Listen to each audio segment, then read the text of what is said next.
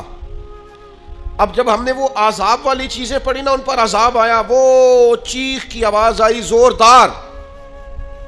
اتنی زوردار کہ لوگ تاب نہ لا سکے اور مر گئے. تو ہم نے کہا توبہ توبہ, اللہ معاف کرے, اللہ معاف کرے. بس یہ ہے عبرت. اور نصیحت یہ ہے کہ کچھ بھی ہو جائے آج کے بعد ناپ تول میں کمی نہیں کرے. جو مرضی ہو جائے, جتنے مرضی غربت آ جائے, جتنے مرضی حالات ابتر ہو جائیں, لیکن ہم کبھی بھی کسی شخص کے ساتھ یہ والا معاملہ نہیں کریں گے کہ پیسے پورے لیں گے چیز تھوڑی دیں گے. اس عبرت سے نصیحت کیا حاصل کی؟